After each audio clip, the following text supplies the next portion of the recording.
கௌசிக்க Nandini follow பண்ணி போயிட்டு இருக்கா.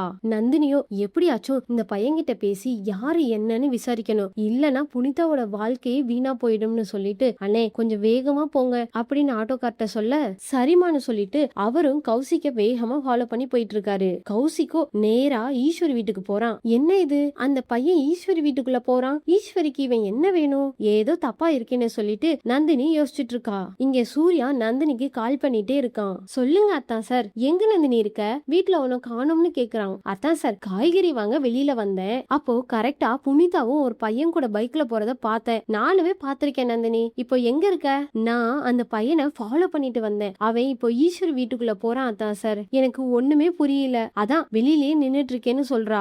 என்ன நந்தினி சொல்ற, அவன் எதுக்கு ஈஸ்வர் வீட்டுக்குள்ள போகணும் அப்படின்னு சூர்யா கேட்க, அதான் அத்தான் சார் எனக்கும் ஒன்னும் புரியல, ஒருவேளை அவன் ஈஸ்வரி செட் பண்ண ஆளா இருப்பாளோ, உன்னையும் புனிதாவையும் சுரேகா கேஸ்ல சிக்க வைக்கிறதுக்காக இத பண்றாளோ அப்படின்னு சொல்லிட்டு, சரி நந்தினி அவனை நீ ஃபாலோ பண்ணு, நானும் வந்துடுறேன்னு சொல்றான் சூர்யா. ஓகே அத்தான் சார்னு சொல்லிட்டு ஆட்டோலயே வெயிட் பண்ணிட்டு இருக்கான் நந்தினி. வீட்டை விட்டு வெளியில வந்த கௌசிக்கோ மறுபடியும் வெளியில கிளம்புறான். மறுபடியும் நந்தினியும் ஃபாலோ பண்ணி போயிட்டு இருக்காங்க. கௌசிக்கோ மாதங்கியோட வீட்டுக்கு போய் பைக்க நிப்பாட்டுறான். நந்தினி தூரத்துல இருந்து கௌசிக்க ஃபாலோ பண்ணிட்டே இருக்கா. அப்போ ஒரு காரும் வருது. அந்த கார்ல இருந்து அந்த மாதங்கி இறங்கி வரத பார்த்தோனையும் நந்தினிக்கும் ரொம்ப ஷாக்கு. என்ன இது, இவ இங்க வரா, இவளுக்கும் அவனுக்கும் என்ன லிங்க் அப்படின்னு சொல்லிட்டு யோசிச்சுட்டே சூர்யாவுக்கு கால் பண்றா நந்தினி. நந்தினி சொல்லு நந்தினி, என்னாச்சு, எங்க இருக்கன்னு கேட்க, அதான் சார் மாதங்கியும் அந்த பையனும் ஒரே வீட்டுக்குள்ள போயிருக்காங்க, அவங்க ரெண்டு பேருக்கும் என்ன லிங்க்னு எனக்கு தெரியலன்னு சொல்ல, சரி எனக்கு லொகேஷன் அனுப்பிட்டு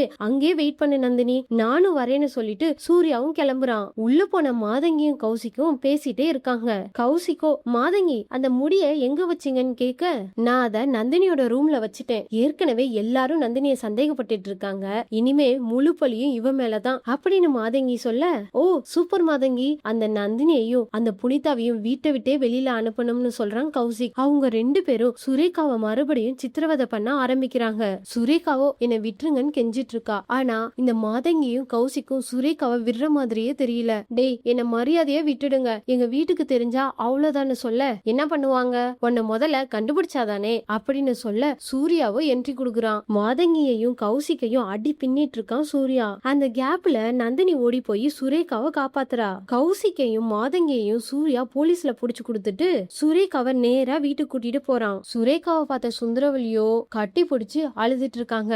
இப்பவாச்சும் சுந்தரவல்லி நந்தினியை மன்னிச்சு ஏத்துக்குவாங்களா, நீங்க என்ன நினைக்கிறீங்கன்னு கமெண்ட்ல சொல்லுங்க. வீடியோ பிடிச்சிருந்தா லைக் பண்ணுங்க, ஷேர் பண்ணுங்க. சீரியல் பத்தின அப்டேட் தெரிஞ்சுக்க நம்ம சேனலை மறக்காம சப்ஸ்கிரைப் பண்ணி சப்போர்ட் பண்ணுங்க. தேங்க்யூ.